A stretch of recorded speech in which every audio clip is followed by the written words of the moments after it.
I have no idea what that was. Beethoven, Oh, okay. Symphony number 7, second movement. It was a Beethoven piece. Huh? It was. Very cool. I did not know that. Well, you know, it's out there. You can find it. Learn something new every day. Yeah, it's available to you. Hey, everybody. Welcome back to Great Measures. My name is Richard. This is Judson. Great measures. Going to revisit a perfect circle today. The last one we did, the first one, the only one we did, was the noose from 13th step. We've only done one. I'm pretty sure. Oh, I played one. That's right. You did a cover. You did 2 covers. Of a perfect circle. You did Eat the Elephant, and you did Libras. 3 Libras. 3 circles. Gonna revisit the same album, 13th Step. Again, the theme of the album, you remember, was addiction and the cycle of addiction for the most part. What's that? Yeah, for real. This song is called Weak and Powerless. The whole so the whole album has to do with recovery situations. Addiction and recovery, yeah. Because the whole powerlessness thing, you know. Sure, yeah. They say that in the recovery, all those recovery people. All those recovery people. Like ourselves. Yeah, so this one's, again, themed the same way. Addiction, recovery, that, same subject matter. Weak and Powerless? Yeah, it was the first single released off the album in 2003 from 13th Step. That's all you got? That's all I got. All right, then. Let's do it.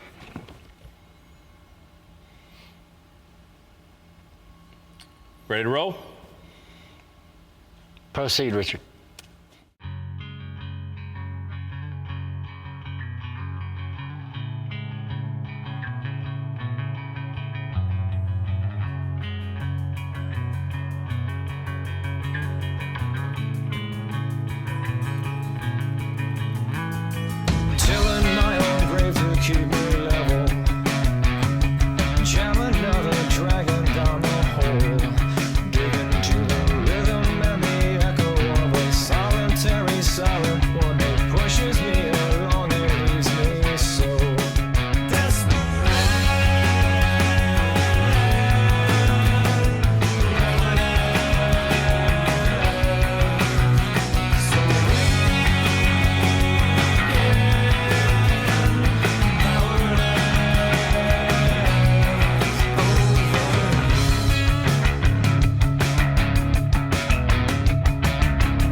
Yes, sir. Remind me again if any of these members are in the band Tool. Yeah, so Maynard, the vocalist, the singer, is Maynard from Tool, obviously. But I don't think, put me on the spot, but I don't think the rest of the band, no, they're not. I'm sitting here going, no, I'm an idiot. No, they're not. They're not in Tool, just Maynard. Billy Howardell is like the main songwriter, the guitarist. The drummer's name is Josh, I believe it's pronounced Freese, F-R-E-E-S-E. He just got the job. He's the new drummer for Foo Fighters. Big shoes to fill. Yeah. He's a good drummer. It sounds, it's just some of those bass things, some of the bass sounds sound like Tool. Yeah, tone is very similar tone. to Justin Chancellor's. Yeah, that's true. The playing's not so much. I mean, just the digging and stuff. Yeah, that's a good point. I didn't think about that. And then there's just other cool noises that... Anyway, let's move along with it. Let's do it.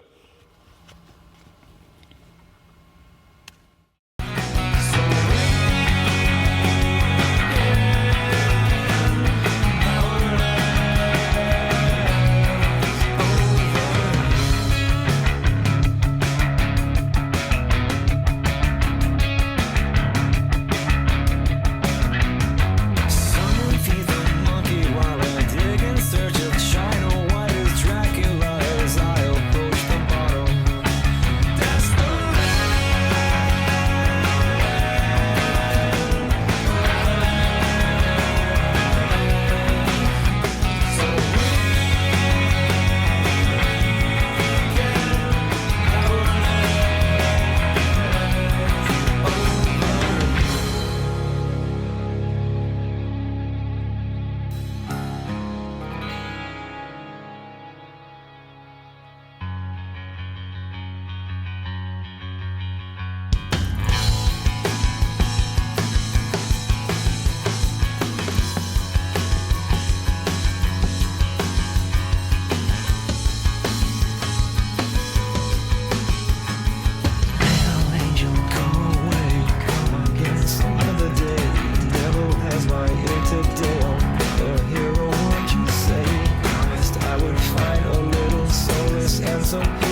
find whatever, just as long as I don't feel so desperate.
So what'd you think, Richard? I love that song. Do you? Yeah, that was the first A Perfect Circle song I ever heard. Back in which that song came out in 2003, from 2002 till maybe late 2004. A big way, a common way for me that I would find new music online, because we didn't have access to everything that we have access to today as far as... Because you're old. I'm getting there, yeah. I would search every week the Billboard charts, and the mainstream rock charts in particular, and this one popped up, and I was like, oh, let me listen to that. And that was the first song I ever heard by them. I viewed it in a different way. I was gonna say, you even liked it back when you were on dope? Like you were jamming to it while you were on dope? Yeah, I mean... Because that dude... But I didn't interpret it... Because that guy's singing about... I mean, I guess I think even when I was on dope, I'd have seen... I mean, he talks about dragging, going down the hole and stuff. That's... Tilling my own grave to keep that's me my alive. kind I of, view that my as kind of drug obviously using. tilling the grave in the arm, tilling your arm. Yeah. Just to keep you level. Yeah, those are my people. Yeah. So, and then talks about China too. Yeah. Yeah. There's her run called that. I reckon there is. But yeah, he's just giving a bunch of drug references, and yeah. I mean, I like the word ravenous. Yeah. It sounds... Especially for me, ravenous, it's just fitting for addiction. Yeah. And it sounds like it means to me, ravenous. Yeah. Yeah, for sure. Maybe the word, because raven is in it, Yeah. Symbolizing death, as we know from certain artists giving these depictions to us, from Van Gogh to whoever else, or every metal band in the world. With ravens? Yeah, Blackbirds. So? Yeah, Falling in Reverse was full of that stuff. That's right. Yeah. People having the tattoos, that stuff now. Yeah, that's true. But yeah, ravenous. I like the word. What else? I mean, it's pretty literal, pretty... Yeah, it is. Angel, leave me alone, devil, whatever. Yeah. It's pretty, that's, Yeah. pretty surface, pretty... So what was your interpretation when you were a dope head? And your ears were plugged up by dope? I viewed it more from a... Because you're on dope. Sorry. We get it, yes. I think I viewed it more from just feeling down about yourself, more of a depression mindset. You're sort of there. Mm. You were taking the steps. Yeah. Not the 12 steps of recovery, but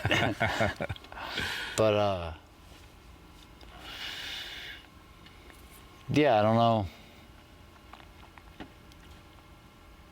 I wish I don't see another interpretation of the lyrics, really. No, I don't think so. Musically, how did you feel? Right now, I don't want to say Tool does it, because in this band, mainly, do you even know if Maynard writes any of the music. Does he ever write? I don't think so. Music. I don't think so. Well, that stuff is. But let me say one more thing about the lyrics. Go for it. Words like desperate and stuff like that. Desperate. I got so jaded to those sort of, confusion and frustration and stuff with the whole early 2000s nu metal stuff that most times when I hear those kind of words sang in that way, that it pisses me off, sort of. Did it hear? No. Okay. That's what I was sort of, throwing a bone. Yeah, it's. You know what I mean, though? I do, yeah. Yeah, the Linkin Park. I didn't want to say it, but Well, yeah. I'll say it. I know how you feel about Linkin Park. It's just, I mean, I get it. I do. I understand why billions of people like Linkin Park and other bands that do that kind of thing. I do. I get it. Hey, if you want to see Judson No. absolutely No. Don't do it. destroy, no, not even destroy, No. just dislike a song, Yeah. go all the way back to the beginning of our videos. Because it would take, the video would be 2 hours long. I could destroy this shit forever. but All the way back, like one of our first probably 15 videos. And it's just- I dropped Numb by Linkin Park on Judson, and he could have cut my throat. But I like the other song that we did by them, the December or whatever. Yeah, my December? Yeah, probably. Something like that, yeah. I liked that one, Linkin Yeah. Park. Was it Numb? It was Numb. It was Numb. Yeah, dude, yeah. And it's just, but I understand what they were for people, Yeah. I do, I get it. It's just, I get it objectively, I don't get it subjectively. Okay. But anyway, so I sort of got soured on some of those themes coming through and being hollered, Gotcha. But I totally get it. I'm going to stop telling you what year things came out. Nah, that doesn't, no, don't do that. Yeah, I think I'm going to do that. Why? Just so you don't make I'll up still your be able- mind. No, I'm not making up my mind. I'm just saying, you might be able to tell what year it came out, or roughly within a few years of when it came out. But I'm gonna stop telling you what year. That way, you don't go, oh, this is new metal crap. When did this come out? 03. See, I'm not. That's not. Hold on. I was not. But I told you that at the beginning of the video. Well, I wasn't listening. Yeah, you were. But I didn't. I wasn't linking that up. Oh, okay. I wasn't linking that up in that part. I wasn't gonna acknowledge that. I wasn't putting those two together. I wasn't. Okay. Because of the year, at least. What were we talking about? Oh, Desperate. This video's over. No. So anyway, you asked me about the music. I did. I've been waiting on you to get to it. Well, first, before Your tism's creeping in. So they, I like how they hang on stuff. So like they start off the song and they're in this.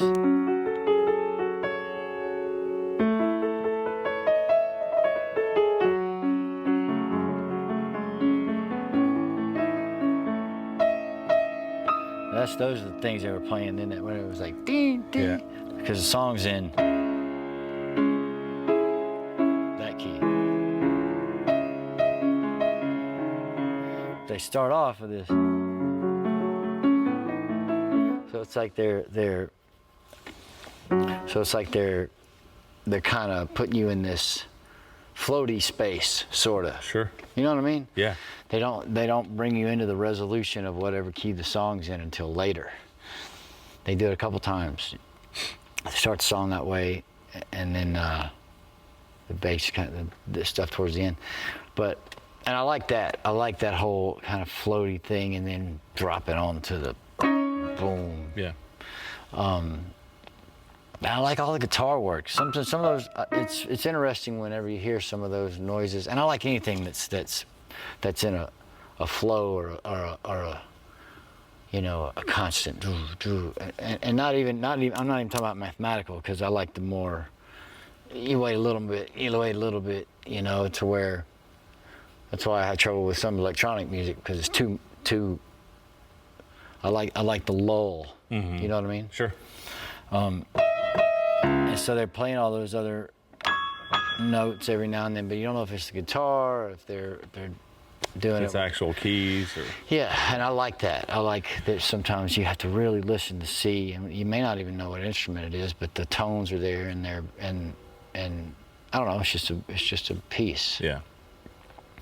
But the bass is the primary thing out in your face, and it's. I just like the. I mean, I like Tool's bass sound. Yeah. And I wonder if there's. I mean, there are similarities there. In the tone. Yeah. Yeah, for sure. I didn't think about it until you said it. I mean, really, that's why I asked about is there another Tool player in there, but it's just, regardless of whether or not if it's a Maynard Tool thing, it's just a badass sound. Yeah. And it's full, and it's, you can hear the tones of it as if they're a little more bright, but they're still so full. It doesn't take away from the fact that it's playing the bass in, Yeah. But the song's pretty short. It is. It's a shorter song. That whole album, I don't know. That whole album is just, it's incredible in my opinion. Like we'll do more from them, obviously. I had anticipated or had intended to revisit them earlier, and they just, I don't know. Our time is, we've been a little limited lately. I mean, there's at least 2 or 3 more from that album that I would like to show you. But I mean, they got the album before that one, completely different sound, completely different style of songwriting, I would say. I mean, I don't know, not completely different, but not similar to this album. That probably applies to all of their stuff. Like, each album is pretty significantly different. Did Maynard get clean or sober, or whichever one? No, he's AA or NA. No, he's just had. I think from what I saw, he's just had a lot of friends. Obviously, being in the. He's not an addict. No. No, he's a big wine guy. He's got a. I was going to ask about that. I was thinking about that a minute ago. That I know he's got a bunch of wineries, and I thought, is that really? Yeah, he's not in recovery. I don't think he would be. I mean, I don't know him personally. Don't know his personal life. I wouldn't. But I don't think he's never mentioned, or I've never heard it or seen it said about him that he's had struggles with stuff. Well, you don't have to be an addict to write about that. Well, yeah, and I think that's what I want to say interviews of him talking about the process of writing for this album and why he chose this theme is because of the experience he's had with other people in his life. I mean, obviously he's a rock star, you know, and probably knows a lot of people who are either in recovery or need to be, or and him not being one is sort of an anomaly in certain. Yeah, for sure. I think it's cool though, because he lyrically, as far as this album goes, like front to back, start to finish, it hits home for somebody like us who has been through the struggle, is currently on the other side of it. Currently. I like how you. Well, yeah, you never know, right? You never know. Rolling the dice. Yeah, you never know. He has a perspective on it that is very interesting to me, because you hear some of these words and you read some of these lyrics and you see some of this imagery and you're like, how the hell has he not been through this? Right. You know? But yeah, as far as I know, he's not. Now, somebody can correct me if I'm wrong, but I don't think.